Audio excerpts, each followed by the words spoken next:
আপনি বলেন যে উনি অনেক ভালো কথা লেখছে, অনেক ভালো মানুষের দিকে ভালোর দিকে আকৃষ্ট করছে, তো আমি ওনার ইমান নাই, উনি কাফের, এই কারণে তার কোনো ভালো কাজ কবুল হবে না, কোনোভাবেই উনি বুঝতে রাজি না। উনি নামাজ পড়ে কিন্তু 5 ওয়াক্ত।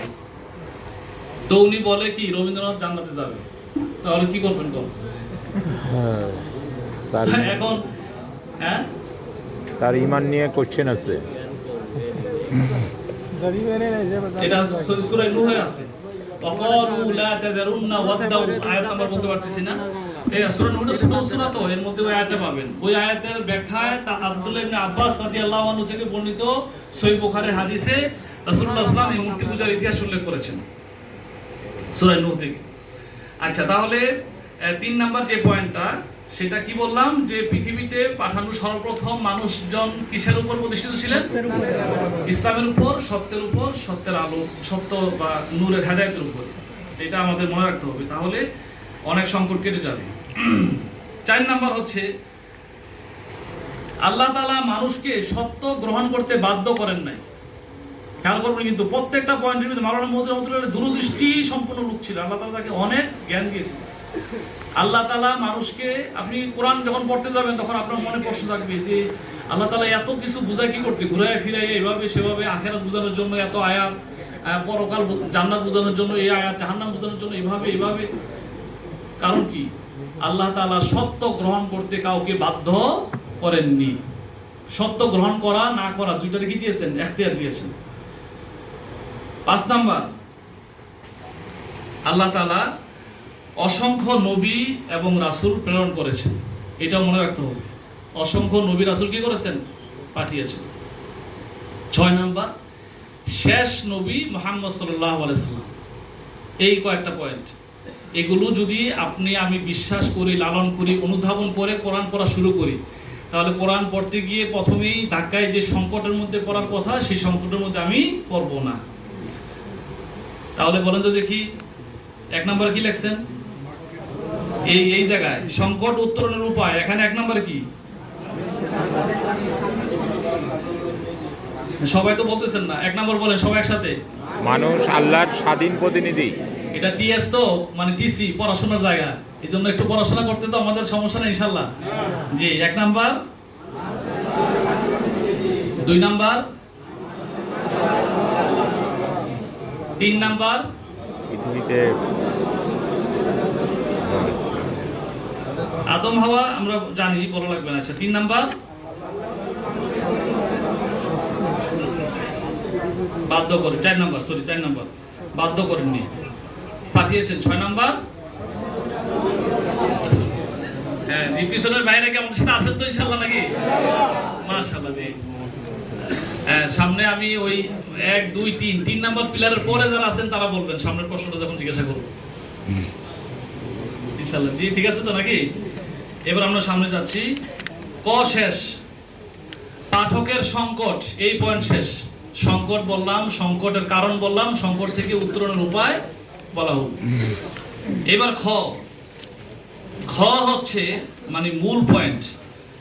খ হচ্ছে কোরআনের কেন্দ্রীয় আলোচ্য বিষয় হচ্ছে মানুষ। কোরআনের কেন্দ্রীয় আলোচ্য বিষয় কি? মানুষ। এইটা একটা পয়েন্ট। হ্যাঁ, কেন্দ্রীয় বা মূল, যে একটাই বলেন, কেন্দ্রীয় বলে একটু সুবিধা আছে। কেন্দ্র, একটা কেন্দ্র বোঝায়, ওই কেন্দ্রকে কেন্দ্র করে কোরআনের বাকি সকল আলোচনা গুণায়মান আবর্তিত হচ্ছে। কোরআনের কেন্দ্রীয় আলোচ্য বিষয় মানুষ। শেষ। আপনি পদার্থবিজ্ঞান, জীববিজ্ঞান, মহাকাশ বিজ্ঞান, ভূবিজ্ঞান সবকিছু কোরআনে পাবেন, এবং সব কিছুর কেন্দ্রবিন্দু কে? মানুষ। এটা আপনার মনে রাখতে হবে। তারপরে গ, এই পয়েন্ট শেষ। গ হলো কোরআন নাজিলের প্রেক্ষাপট। আপনাকে জানতে হবে যখন আপনি কোরআন অধ্যয়ন করবেন। কোরআন নাজিলের কি প্রেক্ষাপট সমূহ। এইখানে আমরা উসুলে তাফসির বা উলুমুল কোরআন সম্পর্কে কিছু ধারণা হয়ে যাবে, এটা তো লম্বা চ্যাপ্টার। কোরআন নাজিলের প্রেক্ষাপট জানতে হবে, না জানলে আপনি কোরআন বুঝতে গিয়ে ভুল করবেন বা আমি ভুল করব। যেমন এখানে 1-2টা আমরা উদাহরণ দিতে পারি।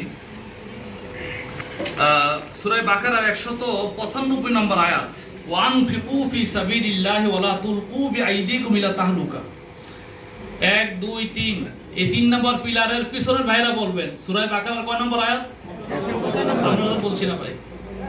1 2 3 আমার সামনে 3টা পিলারের পরের ভাইরা বলবেন সূরা বাকারার কয় নম্বর আয়াত? 195। আপনারা বলবেন না, পিছনের ভাইরা।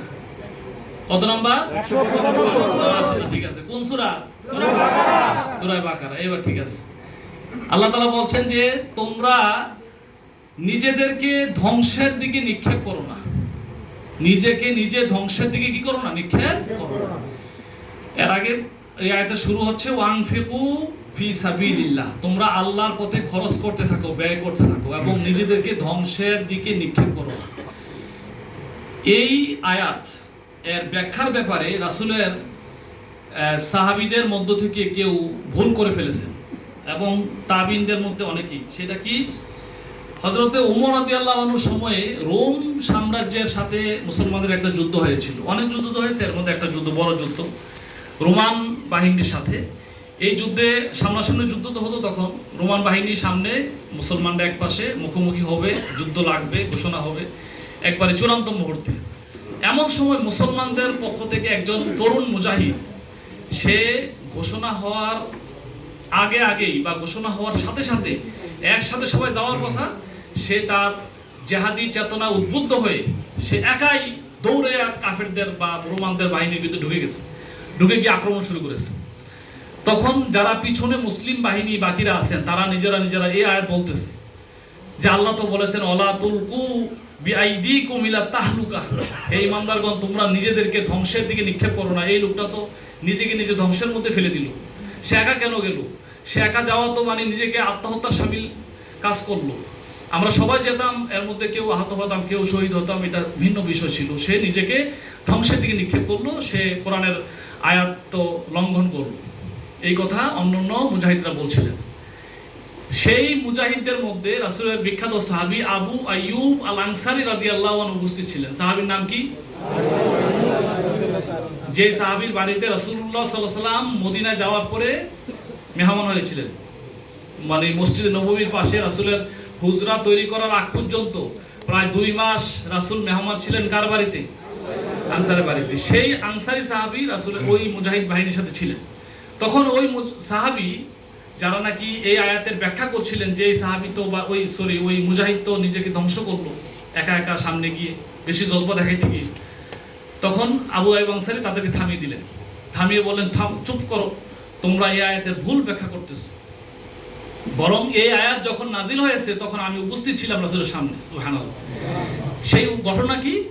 ঘটনা হচ্ছে যে মক্কা বিজয়ের পরে ইসলামের জয় জয়কার অবস্থা, ইসলামের অনেক বিজয় হচ্ছে, চতুর্পাশে শুধু বিজয় আর বিজয়, প্রচুর গনিমতের মাল মদিনায় রাষ্ট্রীয় তহবিল এসে জমা হচ্ছে। এই অবস্থায় মদিনার আনসার সাহাবীরা পরস্পর একটু আলোচনা করতেছিলেন যে এখন তো ইসলামের পরম বিজয়ের সময়, এখন আর আমাদের মনে হয় আল্লাহর রাস্তায় দান সদকা করা লাগবে না। আবার কিছু সাহাবী, আনসার সাহাবী এটাও চিন্তা করছিলেন যে এখন তো আমাদেরকে রাষ্ট্র মানে ভালো ভাতা দিলে পারে, যেহেতু রাষ্ট্রের সামর্থ্য আছে। এখন যখন একসময় সমস্যা ছিল তখন তো আমরা দান করেছি, এখন তো আমাদেরকে রাষ্ট্র সহযোগিতা করলে পারে বা ভাতা দিলে পারে, এই চিন্তা করছিলেন। বিশেষ করে বেশিরভাগ করছিলেন যে এখন আর আমাদের দান করতে হবে না, যেহেতু এখন বিজয় হয়ে গেছে।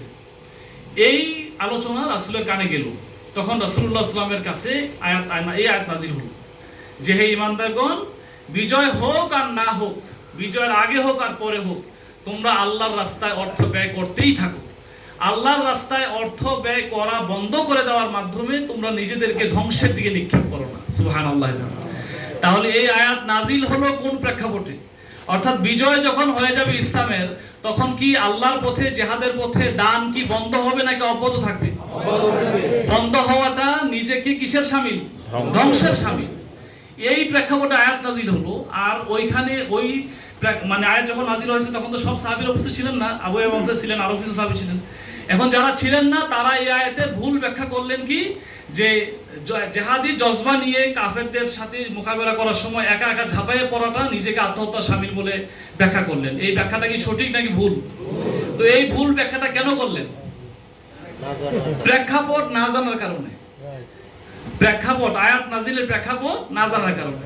তাহলে এটা একটা উলুমুল কোরআনের একটা অংশ চলে আসলো।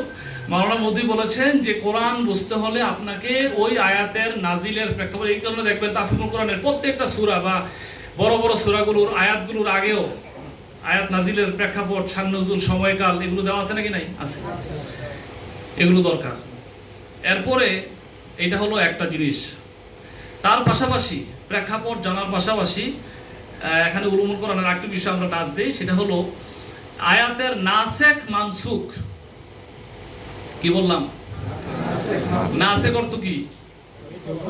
রহিতকারী। আর মানসুখ অর্থ কি? রহিত।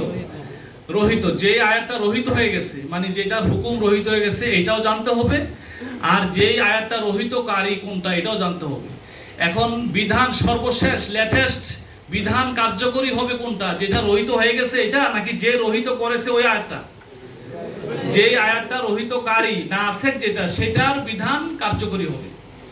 আর যেই আয়াতটি রহিত হয়ে গেছে, আয়াতটা আছে কোরআনে কিন্তু আয়াতের বিধান কি হয়ে গেছে? রহিত হয়ে গেছে, সেই বিধানটি কার্যকরী হবে না। যদি এই কোনটা রহিত কোনটা রহিতকারী এইটা যদি আমার জানা না থাকে, তাহলে কোরআন পড়তে গিয়ে আমি বিভ্রান্তির মধ্যে পড়া লাগবে। কোরআন যখন বলবে লা তাকরাবুস সালাতা, তুমি নামাজের কাছেও যেও না, তখন আমি নামাজের কাছেও যাব না।